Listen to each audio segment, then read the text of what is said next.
Bonjour à tous, j'espère que vous allez bien. Alors aujourd'hui on se retrouve pour parler cadeaux et liste au Père Noël. Chaque année Noël rime avec le casse-tête de la recherche du cadeau idéal.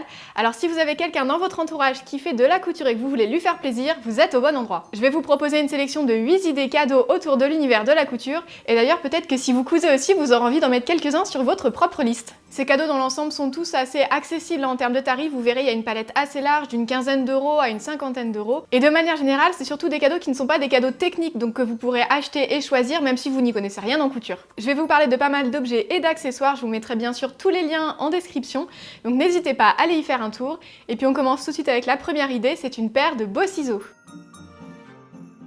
Alors les ciseaux, c'est l'accessoire indispensable quand on fait la couture, c'est vraiment l'outil de base dont on a besoin et en plus il faut qu'il soit qualitatif. Et pour moi, il y a vraiment besoin d'avoir toujours 4 paires sous la main. La première paire, la plus importante, c'est celle pour découper les tissus, c'est vraiment important d'avoir quelque chose de spécialisé et qualitatif. La marque de référence, c'est Fiskars, donc si vous prenez une paire de cette marque, vous pouvez y aller les yeux fermés.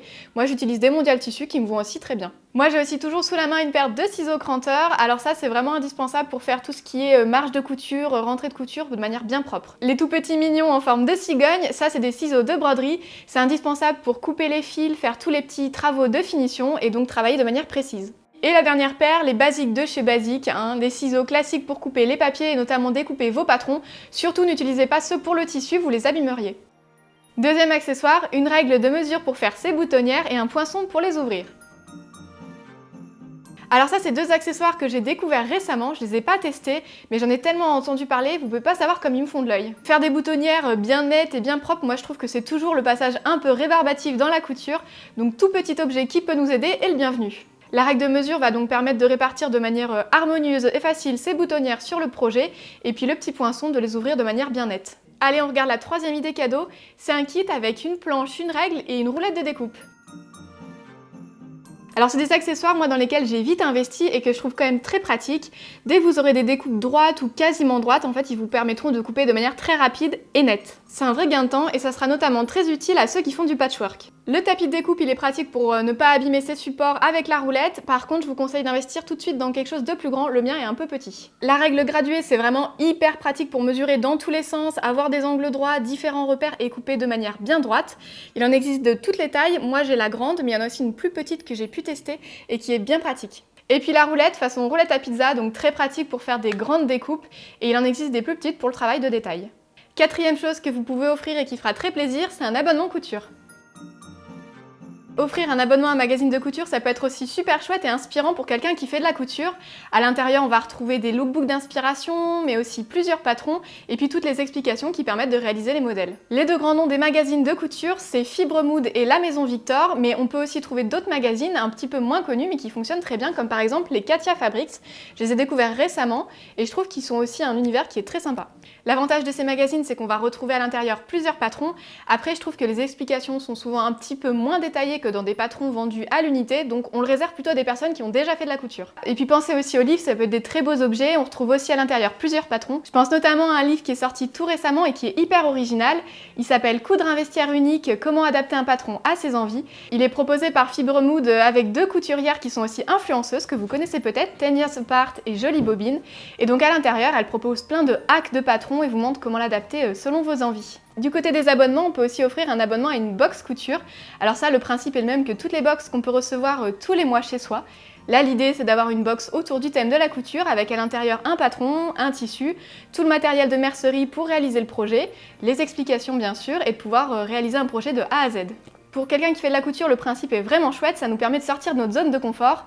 Donc ça permet à la fois de tester des tissus, mais aussi des modèles qu'on aurait sinon peut-être pas réalisés si on était allé tout simplement en magasin de couture. Et puis ça permet aussi d'appréhender des associations tissus patrons qu'on n'aurait pas de nous-mêmes faites. Et donc ça permet de s'améliorer. Et pour citer un nom, je ne les ai pas testés, mais je sais qu'il y a notamment Majam qui propose ces box et qui sont très reconnus. Allez, cinquième idée, celle-ci pour s'améliorer en technique, c'est des cours de couture. Quand on débute, on n'a pas forcément tous les tips et petites astuces qui vont nous permettre de bien finaliser nos projets, donc pouvoir être accompagné par quelqu'un pendant des cours, c'est vraiment super pour progresser. Je vous conseille de regarder sur le territoire où habite la personne à qui vous allez faire le cadeau, les personnes référentes en cours de couture.